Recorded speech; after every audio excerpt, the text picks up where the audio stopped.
CEO of Lunis from Tampa, Florida.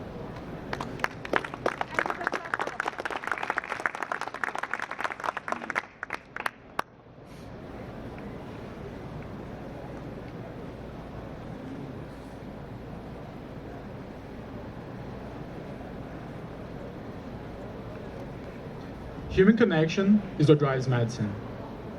Every time I go to doctors, they'll barely look at my face. They'll just be glued to their screen, typing everything I'm saying.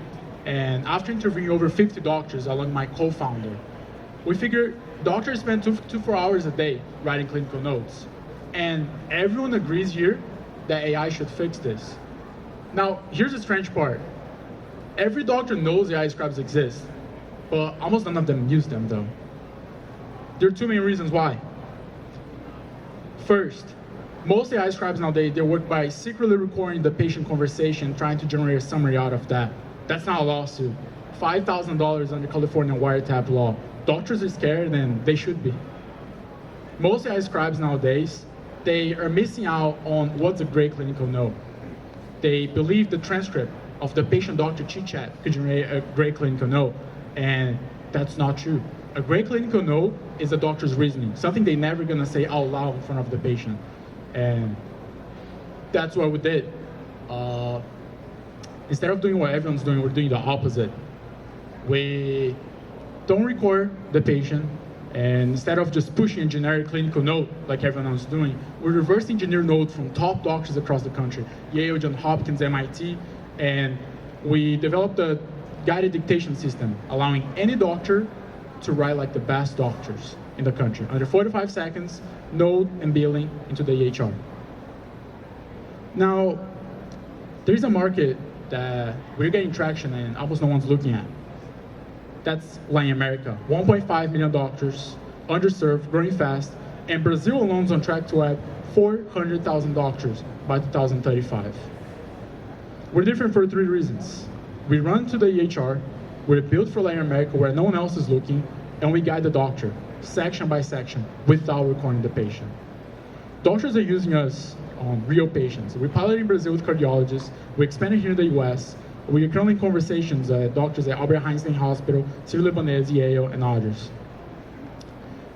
There are over 2.8 million doctors across the Americas. At 145 a month, that's over $4.8 billion annual TAM. And it only costs us 3 cents to write a note. Of course, that wouldn't be possible by myself. Me and my co-founder, we partner with great clinicians from reputable universities to leverage that and get access into the healthcare world. We're currently looking for users, pilots, partnerships. We're seeking $250,000, but much more important than that, right now a doctor is looking at their patient's eyes, and Lynn's already writing the note. Thank you. Right on time. I love it. Questions, please, from the judges. So there's thousands of apps that do more or less this. And so I guess one of the cornerstones of what you were saying is that recording the conversation is a bad thing. Can you elaborate on that? Because that's generally very accepted in every field. And all you have to do is tell them I'm recording it, which every physician would. Yes, even if they do record, as I mentioned on the second part, that's a great question by the way, the doctor's medical reasoning, it's not going to be on the conversation with the patient. Most doctors are not going to tell the patient what's going on in their head while they're speaking to the patient. So there is a need of the doctor to dictate the after note. Even if it only takes him 10 seconds, he should have to tell the dictator that to get the info to the EHR. And great clinical notes, as I mentioned, reverse engineered those.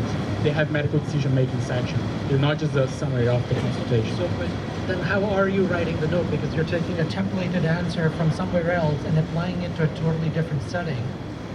Yeah, so we didn't partner just with one specialty. We partnered with multiple doctors from different. But how can you walk me through like what's happening in this interaction with the you're in patient, you're talking to the patient. What's happening? You're not recording, but what are you doing? Right after the patient walks out, in 30 to 45 seconds, you have a guided dictation system that's going to elaborate and tell you what to dictate. And after you dictate that, in 45 seconds, it's going to generate a clinical note. Who's the software is going to tell the doctor what to dictate? We have suggestions based on what the best doctors across the country wrote, and there's a pattern on the best clinical notes. So now the doctor has to take time immediately after the note anyway to remember what they just talked about. Usually doctors do that in the US, but it takes 2 to 4 hours after the day, and that's pajama times. Yeah, but yeah. Thank you. What is your data source, almost your LLM, for where you're getting this data? And then also, if you're an investor in this, how can you be assured that you don't wake up one day and it's replaced by ChatGPT or Anthropic new release? Yeah, absolutely. Thank you. Great question. GPT-6 might come out, even GPT Health or something similar to that.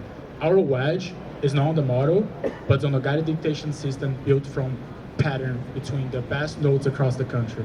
The model could change. That will only make us more efficient and reduce our costs. What it will be your ideal partner? My ideal partner would be a doctor willing to save his time. With a few seconds left, where are you getting those notes? Yeah, so I reached out to multiple different doctors and I told them about the project, the idea, the vision of improving healthcare. And most doctors agree healthcare is broken and we want to fix it. They embrace the idea, we partner with them, and they provide us de-identified notes from real cases. And we use those, we analyze, we found patterns between those, and then we try applying that so every doctor can use that. Thank you.